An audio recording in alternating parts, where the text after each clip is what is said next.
I'm a huge fan of both of your work, so this is very, very exciting for me. Also, congratulations on the show. Don't Thank know you. why Thank they're Thank you hitting very you. so much. high. That's how I I sounded when I found out I booked the thing, so I totally get it. gets the excitement going. That's all you need. You lose it. You lose control of yourself a little bit. Mhm. I got to check out the first two episodes. It is really a lot of fun, and I've been hearing about it because a couple of my friends worked on it actually. So I've been. This has been a long time coming for me to get to talk to you and talk to you about the show and actually see the show. So kind of starting off, I wanted to kind of start with Alan. This is not the first time you've run into the Transformers. Literally, you've Right.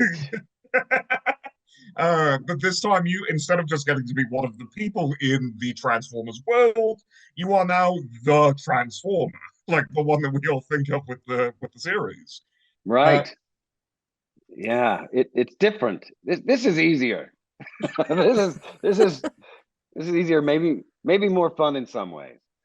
Yeah, I did. I was in Transformers 3, Dark Side of the Moon, I think it was called, or Dark of the Moon, or the Moon Shadow. But it was one of those, and that was a lot of fun. Getting to work with. They get such insane actors for those movies. Like John, I was like on set with John Turturro and John Malkovich and Francis McDormand. And like, what are we? And we're all anyway. We're all doing some of the silliest stuff. It was wild. Um, this is now I'm Optimus Prime. So I got to see Optimus Prime as a 18-wheeler truck in real life. That was pretty great. But this the honor of getting to voice Optimus in this new series is a bigger honor and definitely tops it.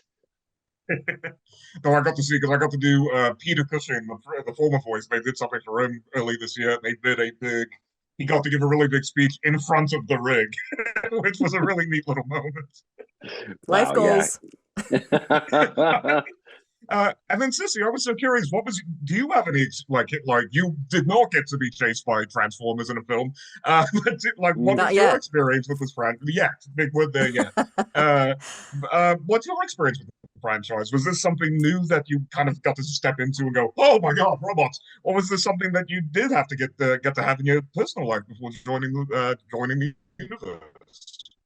Well, I mean, new in the sense that I've been watching Transformers since I was a kid in the 80s. You know, my husband still has a Subaru WRX Transformer that's still in the box that like my kids look at and like, ooh, don't touch the pretty toy. So like, new, yes, but I'm familiar. I do strictly voiceovers. So for me, being able to be a part of something like this is the dream. This is why anybody gets into voiceover in the first place. We all want to be part of an animated show that reaches people, that speaks to people, that's fun, that gives us a chance to be creative and silly. And this is kind of all of that wrapped up in a big shiny red robot. Well, that's something I really loved about, especially the little beats that we got with the two of you in the first two episodes. There's that sweetness. It's such a family show. It's so rooted in this like really grounded, cute, adorable Nickelodeon presentation. But there's also beats where like Optimus looks so sad that he has to keep fighting people. He looks so bummed out that he still has to be a soldier. Wow, he's he has practiced at battle, that's for sure. He's been through it, but he has such cool weapons. I mean, he's got like a mace thing that turns into an axe, which is one of the things he and I share. And that's one of my all my neighbors know about my mace axe thing that I carry around. um yeah, he wants he I think he'd be happy to just have peace. He's a warrior for peace.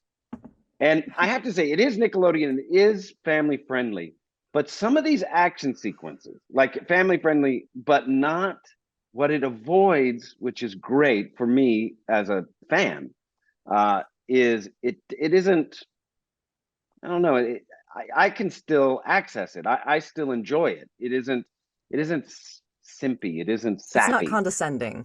Yeah. Right. Yeah, yes, it doesn't condescend. And then when the action happens, it's so cool. The animation is amazing. If you're a fan of animation,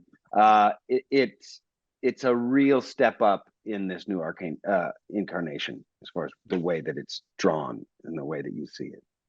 Oh yeah, no, it was one of the fight scenes in that first one where it's the really quick, like, it's so well choreographed. Like, it's one of the things that I wasn't, because Transformers, you kind of expect, oh, cool, giant robots punching each other. I wasn't expecting so much smooth. You're right, the smoothness of the combat sequences.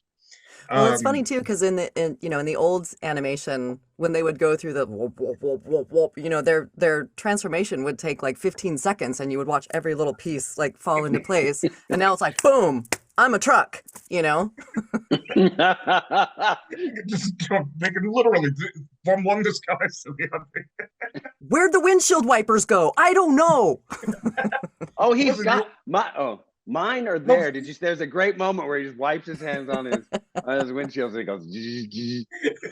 I need one of those in real life. I need for like spaghetti and coffee spills. I'm just imagining just a very hot day in LA. Just thank God. Yeah, the windshield, just the spray. Nice. Get the bugs out of my teeth. Now, Alan, I also did want to throw this out just because I got the opportunity to speak with you again. Huge fan. I've been also loving what you've been doing on Harley Quinn with the Joker, which I think is subject like, because like with Optimus, it's this iconic character that a lot of people have very firm ideas of what these characters sound like in their head. But I'm so curious from your perspective, kind of tackling these characters, but bringing they feel so different, but they feel right, but they feel unique, which I think is the real trick to these characters. So congrats on that. And I was curious, how do you approach a character like Optimus, who everybody, when you think of Optimus, you tend to think of a very particular voice actor. Oh yeah. He's big. If he gets, he can. And scene. He's big. That's his whole thing.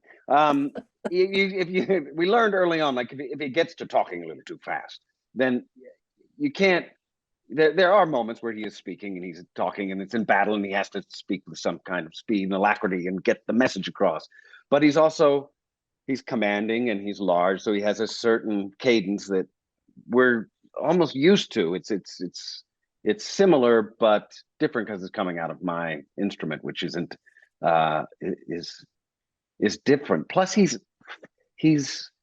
written much lighter now, he selfies and he's dealing with children. I guess he's always dealt with children. But Shia LaBeouf, when he was a kid, he was still Shia. So it was a little more complex. I'm not Shia bashing. Great guy. But I guess it just comes through my instrument and it's part of the way it's written. Like any actor, you take the script and the things they talk about, the way they express themselves, the things they want, that informs who they are. And then you mix into that, you're a truck. Go. And that's it. That's it. You've just been on a long haul. You've been hauling some hay from Nebraska, and you got to get there on time.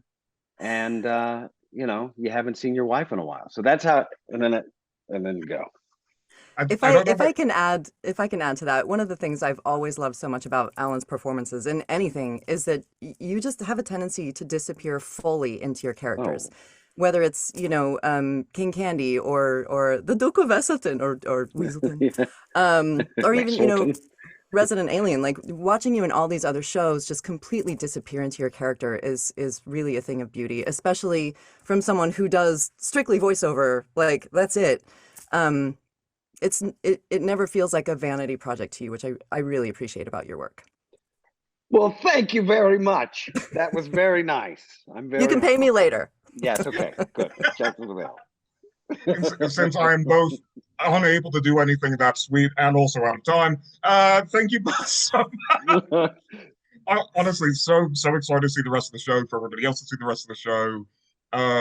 Thank you so much for taking the time to speak with me. Have a good rest of your day, a good rest of all of these.